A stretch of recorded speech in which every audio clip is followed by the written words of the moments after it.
दोस्तों नमस्कार।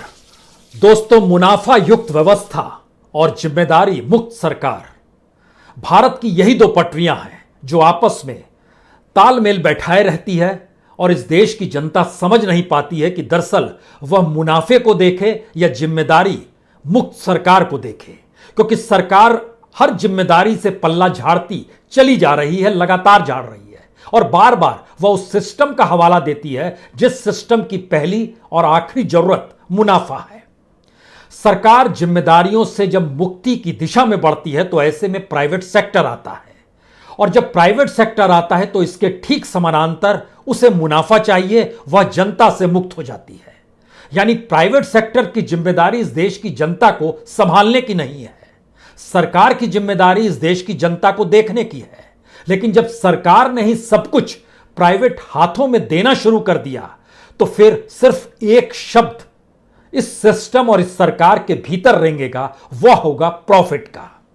इस देश के भीतर में चाहे दवाइयां खूब बनती हो, अंतर्राष्ट्रीय तौर पर उसका एक्सपोर्ट खूब होता हो, लेकिन भारत के भीतर वो दवाई यहां की जनता को नहीं मिलेगी, क्योंकि वह पूरा का पूरा हिस्सा उस प्राइवेट सेक्टर के हाथ में है जिसे मुनाफा चाहिए। उसकी एवज में वो सरकार को भी कुछ दे देगी। इन परिस्थितियों के तालमेल पर आज चलने की कोशिश कीजिए और थोड़ी देर के लिए इस देश के संविधान को भी आप भूल जाइएगा, क्योंकि संविधान ने तो आपको बहुत सारे अधिकार दिए हैं। जिंदगी जीने का अधिकार है, शिक्षा का अधिकार है, पर्यावरण से बचने का अधिकार है, संपत्ति का अधिकार है, पता नहीं क्या क्या एक अधिकारों की पूरी फहरिस्त है। लेकिन जैसे ही जिम्मेदारी मुक्त सरकार का जिक्र होगा और आपसे कोई सवाल कर दे इस देश में नौकरी कौन देता है, तो आपको जानकर हैरत होगी कि 100 में से 85 नौकरी प्राइवेट सेक्टर के पास है, 15 नौकरी सरकार के पास है। इस देश के भीतर में हेल्थ सिस्टम कौन संभाले हुए है, तो इस देश के भीतर में लगभग 72% हेल्थ सिस्टम का ढांचा प्राइवेट सेक्टर के हाथ में है और बाकी बचा हुआ सरकार के हाथ में है। यानी सरकार नौकरी नहीं दे सकती है, सरकार इस देश में शिक्षा भी नहीं दे सकती है, क्योंकि एजुकेशन में जैसे ही आप हायर एजुकेशन की तरफ बढ़ेंगे वैसे ही सरकार पल्ला झाड़ चुकी होती है और प्राइवेट सेक्टर हावी हो चुका होता है। और न्यू एजुकेशन पॉलिसी तो बहुत साफ तौर पर कह रही है कि जिनके पास पैसा होगा वही इस एजुकेशन के अनुकूल होंगे, क्योंकि वहां कॉम्पिटिटिवनेस है, वहां पर प्रतिस्पर्धा है। दुनिया के बाजार में भारत की शिक्षा को भी टिकना है तो पैसा तो देना पड़ेगा। और जनता की स्थिति बड़ी नाजुक हो चली है। जनता के पास तो एम्बुलेंस तक को देने का पैसा नहीं और सरकार भी एम्बुलेंस तक से पल्ला झाड़ चुकी है। सरकार हर चीज से कैसे पल्ला झाड़ चुकी है, उसमें अगर आप एक फहरिस्त देखें, नौकरी सरकार दे नहीं सकती है, प्राइवेट सेक्टर देता है। एजुकेशन प्राइवेट सेक्टर के हाथ में, हेल्थ सेक्टर प्राइवेट सेक्टर के हाथ में, इंश्योरेंस भी प्राइवेट सेक्टर के हाथ में। जैसे ही हम इंश्योरेंस शब्द कहते हैं वैसे ही आपको आयुष्मान भारत याद आना चाहिए। इस देश के 50 करोड़ लोगों को आयुष्मान भारत के तहत हेल्थ का लाभ मिलना चाहिए था, उनके बीमे की रकम के जरिए इलाज होना चाहिए था, लेकिन इस दौर में सन्नाटा है, किसी को कोई लाभ नहीं। उसके बाद आइए पूरी परिवहन व्यवस्था, इस देश के भीतर में प्राइवेट गाड़ियां ही चलती हैं। उसके बाद आइए रेलगाड़ी को प्राइवेट करने की दिशा में सरकार कदम बढ़ा चुकी है। देश के तमाम बंदरगाह प्राइवेट हाथों में सौंपे जा चुके हैं। इस देश के हवाई अड्डे तक प्राइवेट सेक्टर में दिया जा चुके हैं। और प्राइवेट सेक्टर का क्या मतलब होता है, एक क्षण के लिए आज ही की घटना से समझिए कि हवाई अड्डे जो इस देश के सबसे बड़े कॉरपोरेट सेक्टर अडानी ने लिए 6 हवाई अड्डे, उसमें से मैंगलोर, तिरुवनंतपुरम, जयपुर, अहमदाबाद और गुवाहाटी है, उसमें एक लखनऊ भी है। और कल ही इस बात की जानकारी आई कि वहां पर जो इंटरनेशनल फ्लाइट उतरेगी और जो प्राइवेट जेट्स वगैरह हैं उसको जो कहते हैं टर्न राउंड चार्ज, वह चार्ज 10 गुना बढ़ाया जा रहा है। यह एक प्रैक्टिस की जा रही है कि आने वाले वक्त में डोमेस्टिक फ्लाइट से भी कैसे ज्यादा वसूली की जा चुकी होगी। तो सरकार जिम्मेदारी मुक्त होकर व्यवस्था को मुनाफा युक्त बनाने की दिशा में जब बढ़ती है तो सारी चीजें उस मुनाफे प्रॉफिट मार्केट को संभाले हुए प्राइवेट सेक्टर के हाथों में आ जाती है। अब इसके आगे का सवाल है कि जब जिम्मेदारी मुक्त होने का शब्द हम आपसे जिक्र कर रहे हैं तो एक शब्द और यहां पर इस्तेमाल कर लीजिए। जो मिड डे मील दिया जाता है इस देश के भीतर में, बच्चों को जो मुफ्त खाने की व्यवस्था कराई जाती है, उसका भी पूरा का पूरा टेंडर और जो बिड लगती है वह भी प्राइवेट सेक्टर के हाथ में है। सरकार सिर्फ पैसा देती है प्रति छात्र 4 रुपए 2 रुपए केंद्र दे देता है, 2 रुपया राज्य दे देता है, 4 रुपए में भोजन मिल जाता है। यह एक स्थिति इस देश के भीतर की है। हालांकि उसको अगर प्रतिदिन के हिसाब से तब्दील करना शुरू कीजिएगा तो चंद पैसों का यह भोजन होता है, लेकिन इस देश के भीतर में तकरीबन 12 करोड़ बच्चों को मिड डे मील की व्यवस्था करानी है। तो इनको जब जोड़ दीजिएगा तो यह करोड़ों रुपए का खेल है, लेकिन यह भी प्राइवेट सेक्टर के हाथ में है। इसकी जिम्मेदारी भी सरकार नहीं लेती है, सिवाय इसके कि बजट में 10 साढ़े 10 हजार करोड़ का वह एक रकम निर्धारित कर देती है। भोजन किस रूप में कैसे मिल रहा है, कौन दे रहा है कि नहीं दे रहा है। और जब से पिछले साल अप्रैल के महीने से आज की मई तारीख के बीच में इस देश के भीतर में जो मिड डे मील की रकम थी वह बजट के जरिए निर्धारित थी, लेकिन मिड डे मील इस देश के भीतर में सिर्फ 7% बच्चों को मिला है। 7%, 93% चीजें बंद रही है। कोई जिम्मेदारी नहीं, प्राइवेट हाथों में है सब कुछ। अब यहां से अगला पड़ाव पर आइए। जैसे ही हम इस बात का जिक्र करते हैं, इस देश में जिम्मेदारी मुक्त और प्रॉफिट की स्थिति, इन सब के बीच शुरुआत हमको लगता है कि आज हम सेंट्रल विस्टा से करते हैं, क्योंकि आज हाईकोर्ट ने कहा कि सेंट्रल विस्टा बनेगा, यानी अगले महीने से प्रधानमंत्री का निवास भी नया बनना शुरू हो जाएगा। सेंट्रल विस्टा के बारे में अर्बन मिनिस्टर पहली बार उन्होंने जानकारी दी कि यह बहुत बड़ा नहीं है, यह सिर्फ 13,000 करोड़ का है। कहां 20,000 22,000 करोड़ आप लोग कह रहे हैं, सिर्फ ये 13,000 करोड़ रुपए खर्च हो रहे हैं। और भारत के पास बहुत पैसा है, इतना पैसा है कि जो वैक्सीन का जिक्र है और महामारी का जिक्र है और अस्पतालों का जिक्र है, इसके लिए तो है। पीएम केयर से कितना पैसा खर्च हो गया। इन सब के बीच यह भी जानकारी दी गई, हमने बजट में भी तो लगभग 35,000 करोड़ रुपए वैक्सीन के लिए दिए हुए हैं। तो आप घबराइए मत, देश रुकना नहीं चाहिए, देश चलते रहना चाहिए। तो जब अर्बन मिनिस्ट्री और अर्बन मिनिस्टर इस बात का जिक्र कर रहे थे कि पैसा हमने किस रूप में निर्धारित किया है, तो हमें लगा कि आज मेडिकल का जिक्र वाकई नहीं करना चाहिए, क्योंकि इस देश के भीतर में किस स्थिति में हजारों लोगों की मौत कैसे हो गई, यह कोई छुपी हुई बात नहीं है। सब कुछ नंगी आंखों से पूरे देश ने देखा। कहीं पर ऑक्सीजन कम था, कहीं दवाई नहीं थी, कहीं पर इलाज के लिए बेड नहीं था, कहीं पर आईसीयू की परिस्थिति नाजुक होती चली जा रही थी, वहीं पर लोगों की मौत हो गई क्योंकि ऑक्सीजन खत्म हो गया। ऐसी ऐसी परिस्थितियां इस देश ने इस दौर में देखी। लेकिन जब अर्बन मिनिस्टर अपने तौर पर कह रहे हैं, जो पहले ब्यूरोक्रेट हुआ करते थे, ब्यूरोक्रेट हमेशा अपना कैरियर देखता है और ब्यूरोक्रेट जनता से चुना हुआ नहीं होता है। तो पुरी साहब ब्यूरोक्रेट रहे हैं, ठीक वैसे ही जैसे इस देश के विदेश मंत्री भी फिलहाल ब्यूरोक्रेट ही है। तो जनता के बीच जाना नहीं है, उन्हें जो बता देना है वो उसी कैरियर की दृष्टि से चीजों को इंप्लीमेंट करेंगे।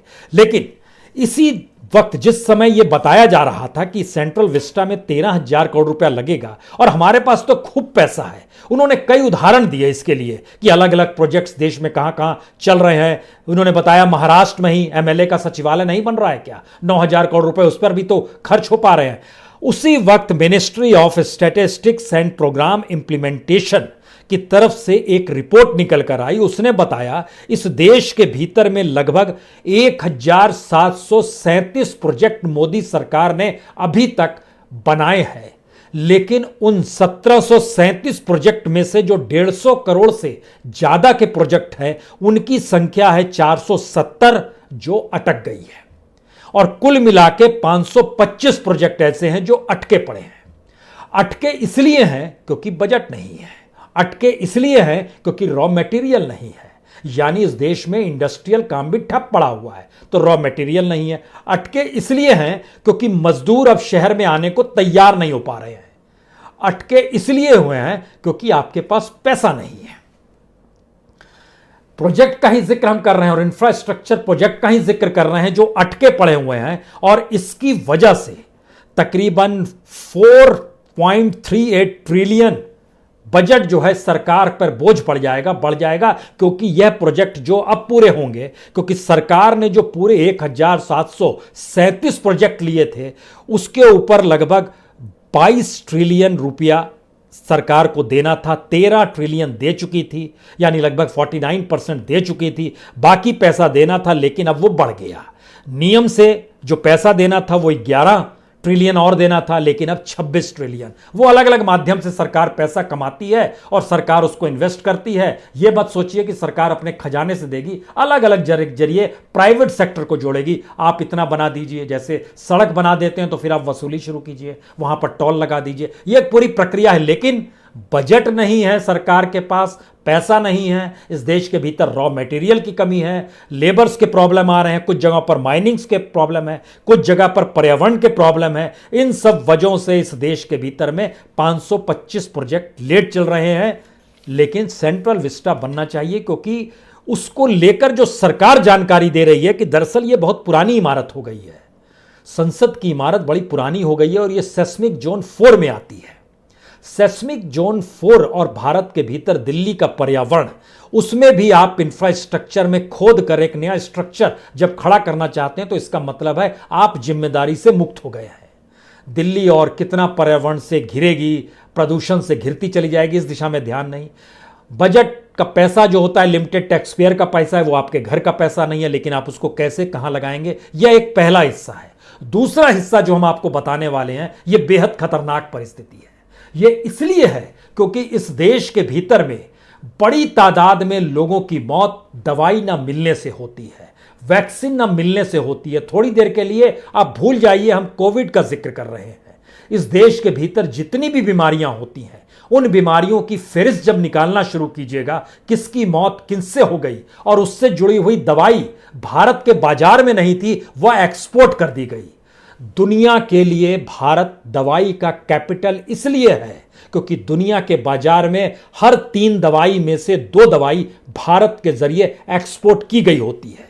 तब आप सोचिए भारत का बाजार अंतर्राष्ट्रीय मार्केट में मेडिसिन और वैक्सीनेशन को लेकर कितना बड़ा होगा। लेकिन भारत ही वो देश है जहां पर सबसे ज्यादा मौतें इलाज ना मिल पाने की वजह से होती है। भारत ही वो देश है जहां पर मेडिसिन ना मिल पाने की वजह से मौतें होती हैं। और आज हम आपको जरा सा महामारी से पहले यानी 2020 के मार्च से पहले की परिस्थिति में ले चलना चाहते हैं।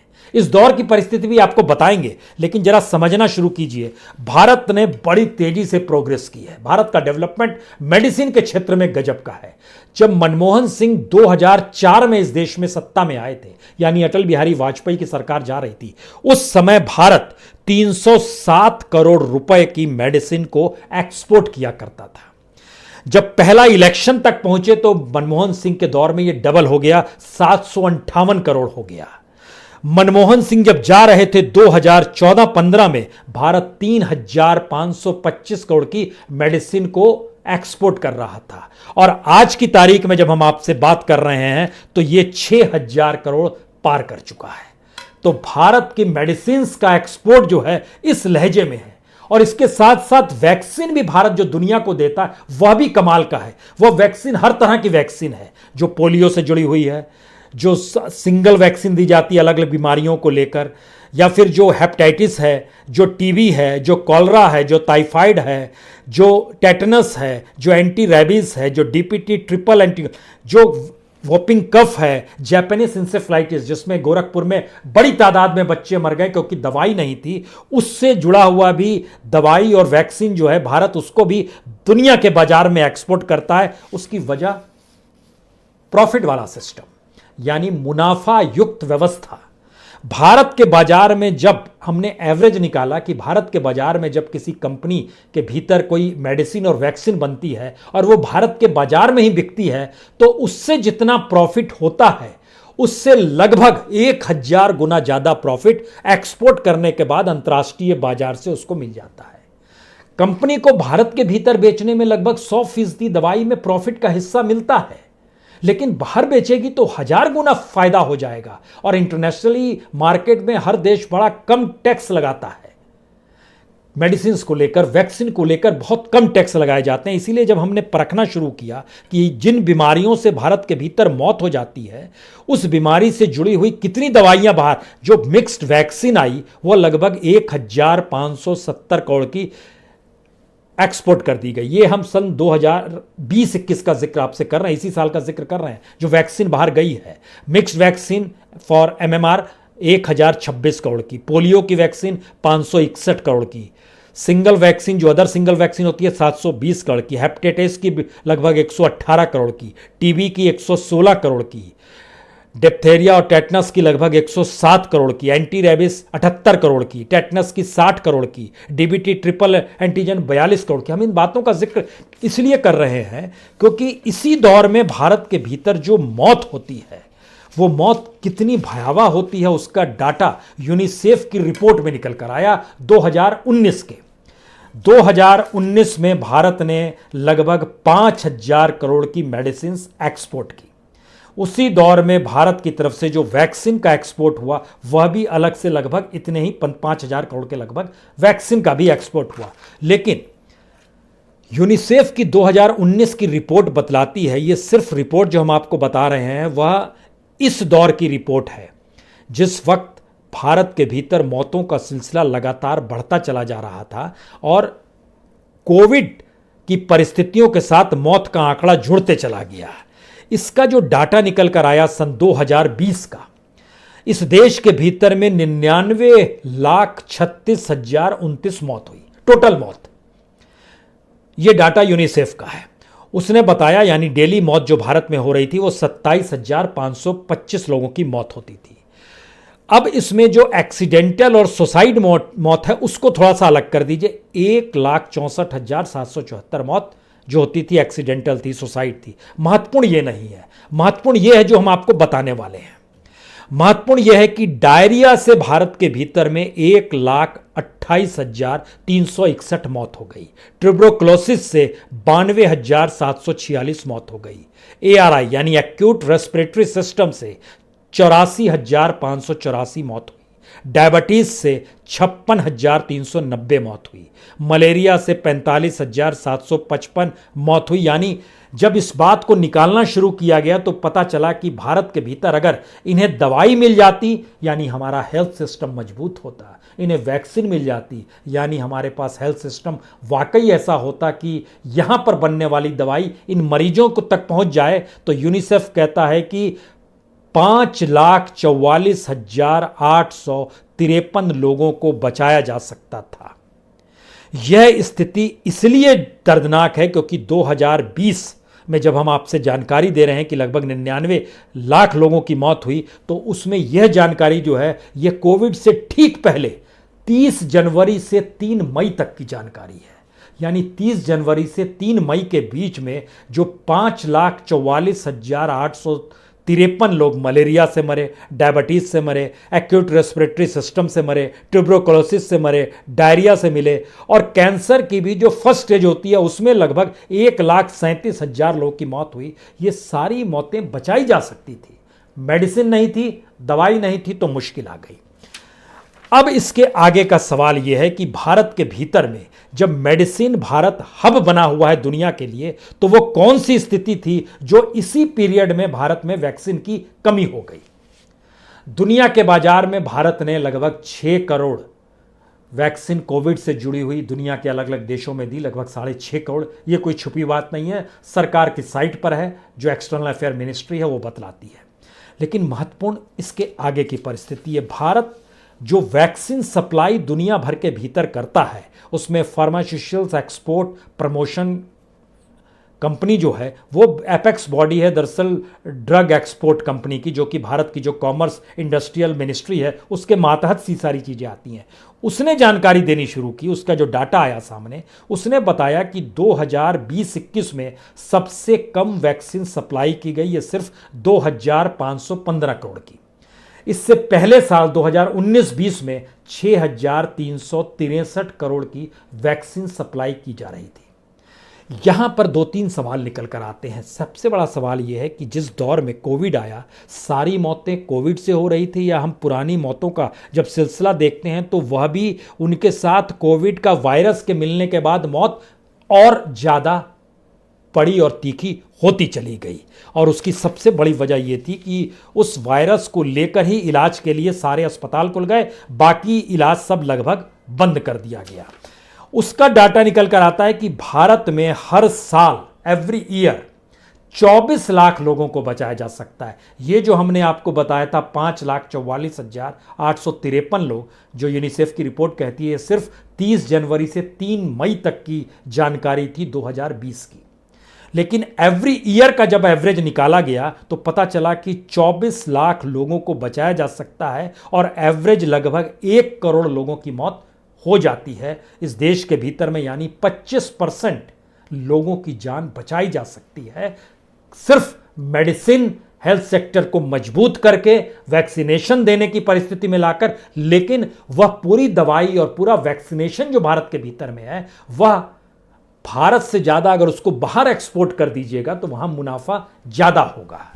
इसीलिए जब यह सवाल आता है कि जो कोविशील्ड बना रहे थे वो पूना से उड़कर पहुंच गए लंदन, और वो वहाँ पर एस्ट्राजेनेका जो कंपनी है और दुनिया भर की कंपनियों का जो जिक्र हो रहा है कि उन्हें मुनाफा चाहिए, यहाँ पर मुनाफा चाहिए, यहाँ बहुत बाद में ऑर्डर दिया गया, ये सारी चीज़ें जब आप देखना शुरू कीजिएगा तो आखिर में आपके जहन में भारत की फिर दोबारा वही दो पटरी रेंगनी शुरू हो जाएगी।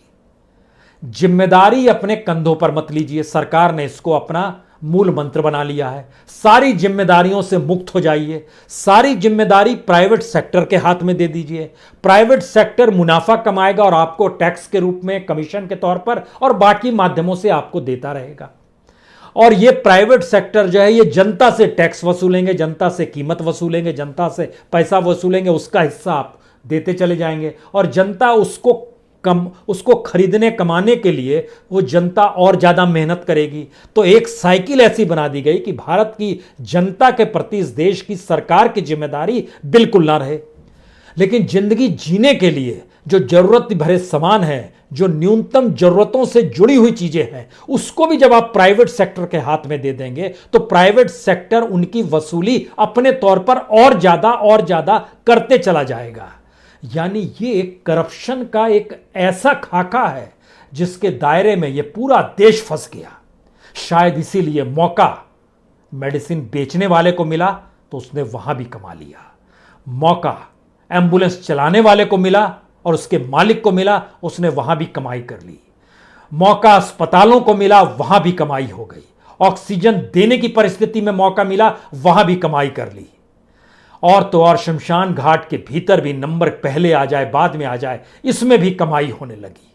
यानी भारत के मूल तंत्र में वह प्रॉफिट है जो प्राइवेट सेक्टर के जरिए सरकार ने पल्ला झाड़कर उसे ही सौंप दिया है। इसीलिए जो आप संपत्ति इस देश के भीतर में कॉरपोरेट्स की देखते हैं और दुनिया की रईसों की पायदान में जब ये देखते हैं कि भारत के भी ये कॉरपोरेट सेक्टर, चाहे वो अंबानीज हो, चाहे वो अडानीज हो, चाहे वो टाटा हो, चाहे XYZ कोई भी हो, जब आप इसे जोड़ते चले जाएंगे और उसके बाद जब भारत की परिस्थिति को परखना शुरू करेंगे तो पता चलेगा कि इस देश की सरकार ने अपनी जिम्मेदारी से पल्ला झाड़ा।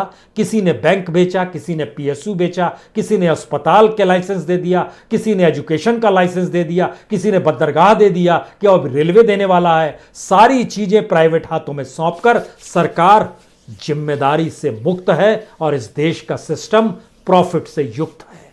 यही है ये देश। बहुत बहुत शुक्रिया, बहुत बहुत शुक्रिया।